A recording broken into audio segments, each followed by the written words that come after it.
Conclusion. Number 1. The 18th century liberals had full confidence in men's perfectibility. All men they held are equal and endowed with the faculty of grasping the meaning of complicated inferences. They will therefore grasp the teachings of economics and social philosophy. They will realize that only within a free market economy can the rightly understood, i.e. the long-run interests of all individuals and all groups of individuals be in complete harmony. They will carry into effect the liberal utopia. Mankind is on the eve of an age of lasting prosperity and eternal peace, because reason will henceforth be supreme. This optimism was entirely founded on the assumption that all people of all races, nations, and countries are keen enough to comprehend the problems of social cooperation. It never occurred to the old liberals to doubt this assumption. They were convinced that nothing could stop the progress of enlightenment and the spread of sound thinking. This optimism was behind the confidence of Abraham Lincoln that you can't fool all of the people all of the time. The economic theories on which the liberal doctrine is based are irrefutable. For more than 150 years, all the desperate endeavors to disprove the teachings of what one of the greatest precursors of totalitarianism and Nazism, Carlyle, described as the dismal science, failed pitifully. All these would-be economists could not shake the Ricardian theory of foreign trade, or the teachings concerning the effects of government meddling with a market economy. Nobody succeeded in the attempts to reject the demonstration that no economic calculation is possible in a socialist system. The demonstration that within a market economy there is no conflict between rightly understood interests could not be refuted. But will all men rightly understand their own interests? What if they do not? This is the weak point in the liberal plea for a free world of peaceful cooperation. The realization of the liberal plan is impossible because, at least for our time, people lack the mental ability to absorb the principles of sound economics.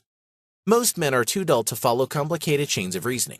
Liberalism failed because the intellectual capacities of the immense majority were insufficient for the task of comprehension.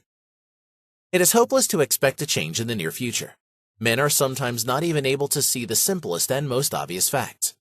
Nothing ought to be easier to understand than victory or defeat on the battlefield. And yet scores of millions of Germans are firmly convinced that it was not the Allies but Germany that was victorious in the First World War. No German nationalist ever admitted that the German army was defeated at the Marne both in 1914 and 1918. If such things were possible with the Germans, how can we expect that the Hindus, the worshippers of the cow, should grasp the theories of Ricardo and of Bentham? Within a democratic world, the realization even of the socialist plans would depend upon the acknowledgement of their expediency on the part of the majority. Let us for an instant put aside all qualms concerning the economic feasibility of socialism.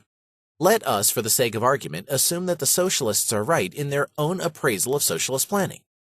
Marx, imbued with Hegelian Weltgeist mysticism, was convinced that there are some dialectic factors working in the evolution of human affairs that push the proletarians, the immense majority, toward the realization of socialism. Of course, his own brand of socialism.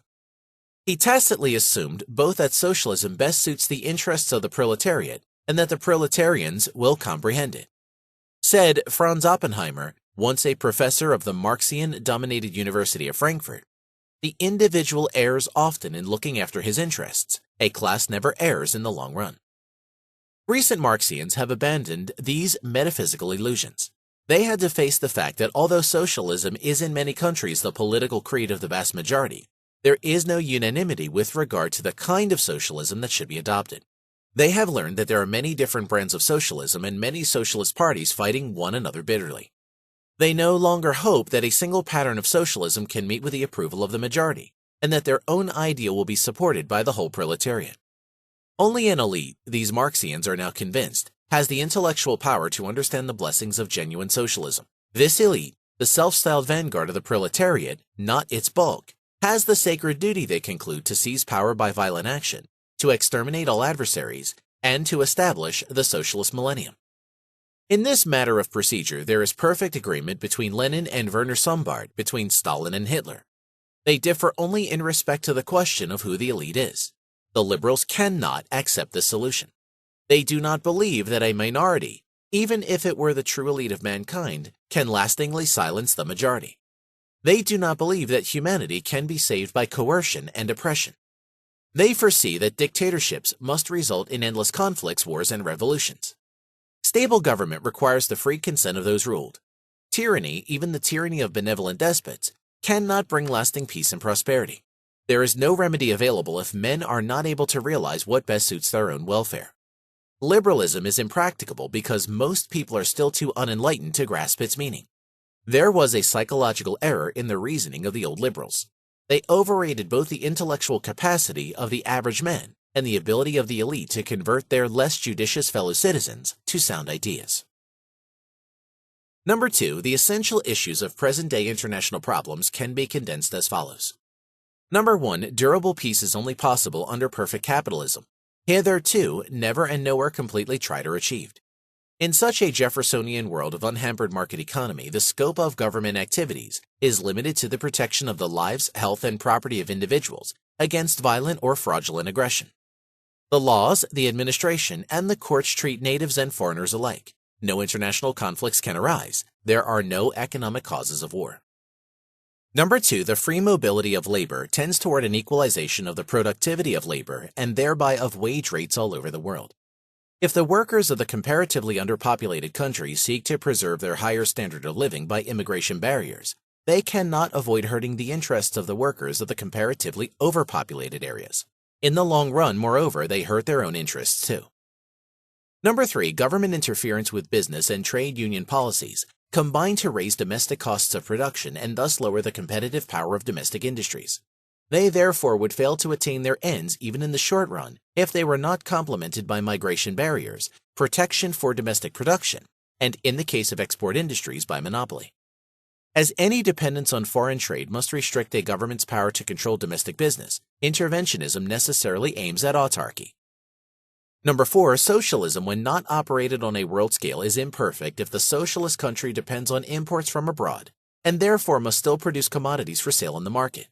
It does not matter whether the foreign countries to which it must sell and from which it must buy are socialist or not. Socialism, too, must aim at autarky. Number 5, protectionism and autarky mean discrimination against foreign labor and capital. They not only lower the productivity of human effort, and thereby the standard of living for all nations, but they create international conflicts. Number 6, there are nations which, for lack of adequate natural resources, cannot feed and clothe their population out of domestic resources. These nations can seek autarky only by embarking upon a policy of conquest. With them, bellicosity and lust of aggression are the outcome of their adherence to the principles of etatism. Number 7, if a national government hinders the most productive use of its country's resources, it hurts the interests of all other nations. The economic backwardness of a country with rich natural resources injures all those whose conditions could be improved by a more efficient exploitation of this natural wealth. Number 8, etatism aims at equality of income within the country, but on the other hand, it results in a perpetuation of the historically developed inequalities between poorer nations and richer nations. The same considerations which push the masses within a country toward a policy of income equality drive the peoples of the comparatively overpopulated countries into an aggressive policy toward the comparatively underpopulated countries. They are not prepared to bear their relative poverty for all time to come simply because their ancestors were not keen enough to appropriate areas better endowed by nature. What the progressives assert with regard to domestic affairs, that traditional ideas of liberty are only a fraud as far as the poor are concerned, and that true liberty means equality of income, the spokesmen of the have-not nations declare with regard to international relations. In the eyes of the German nationalists, there is only one freedom that counts: Nahrungsfreiheit, freedom from importing food, i.e. a state of affairs in which their nation could produce within its own borders all the food and raw materials it needs in order to enjoy the same standard of living as the most favored of the other nations. That is their notion of liberty and equality. They style themselves revolutionaries fighting for their imprescriptible rights against the vested interests of a host of reactionary nations. Number 9, a socialist world government could also abolish the historically developed inequalities between the citizens of comparatively overpopulated areas and those of underpopulated areas. However, the same forces which frustrated the attempts of the old liberals to sweep away all barriers hindering the free mobility of labor, commodities, and capital will violently oppose that kind of socialist world management. Labor in the comparatively underpopulated countries is unlikely to relinquish its inherited privileges. The workers are unlikely to accept policies which, for a long period of transition, would lower their own standard of living and improve only the material conditions of the underprivileged nations. The workers of the West expect from socialism an immediate rise in their own well-being. They would vigorously reject any plan to establish a democratic system of world government, in which their votes would be outnumbered by those of the immense majority of underprivileged peoples. Number 10. Federal government can work only under a free market economy. Etatism requires a strictly centralized government if there are no trade barriers insulating the member states from one another. The present plans for a world federation or even only for a federation of the Western democracies are therefore illusory. If people refuse to abandon etatism, they cannot escape the curse of economic nationalism except by vesting all power in a unified supranational government of the world or of a union of democratic nations. But unfortunately, the vested interests of powerful pressure groups are opposed to such a renunciation of national sovereignty. It is useless to indulge in reveries. Government control of business engenders conflict for which no peaceful solution can be found. It was easy to prevent unarmed men and commodities from crossing the borders. It is much more difficult to prevent armies from trying it. The socialists and the other etatists were able to disregard or to silence the warning voices of the economists. They could not disregard or silence the roar of cannon and the detonation of bombs. All the oratory of the advocates of government omnipotence cannot annul the fact that there is but one system that makes for durable peace: a free market economy. Government control leads to economic nationalism and thus results in conflict. Number 3. Many people console themselves by saying, "There have always been wars. There will be wars and revolutions in the future too." The dreams of liberalism are illusory, but there is no cause for alarm. Mankind got along very well in the past in spite of almost continuous fighting. Civilization will not perish if conflicts continue in the future. It can flourish fairly well under conditions less perfect than those depicted by the liberal utopians. Many were happy under the rule of Nero or of Robespierre, in the days of the barbarian invasions or of the 30 Years' War. Life will go on. People will marry and beget children, work, and celebrate festivals. Great thinkers and poets spent their lives in deplorable circumstances, but that did not prevent them from doing their work. Neither will present or future political troubles hinder coming generations from performing great things. There is, however, a fallacy in such thinking. Mankind is not free to return from a higher state of division of labor and economic prosperity to a lower stage. As a result of the age of capitalism, the population of the earth is now vastly greater than on the eve of the capitalist era, and standards of living are much higher. Our civilization is based on the international division of labor.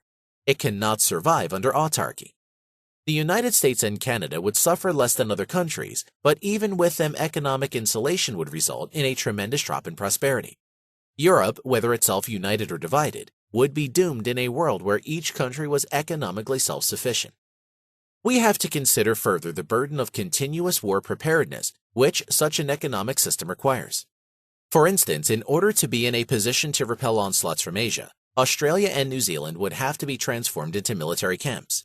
Their entire population, less than 10 millions, could hardly be a force strong enough for the defense of their coasts until help arrived from other Anglo-Saxon countries. They would have to adopt a system modeled upon that of the old Austrian Militärgrenze, or of the old American frontier, but adapted to the much more complex conditions of modern industrialism.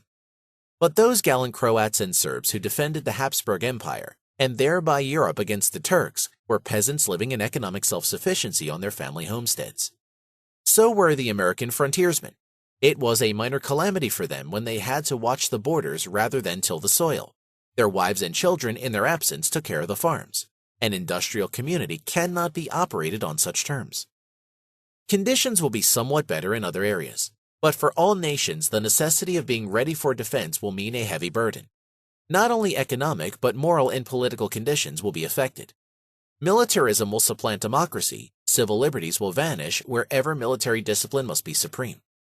The prosperity of the last centuries was conditioned by the steady and rapid progress of capital accumulation.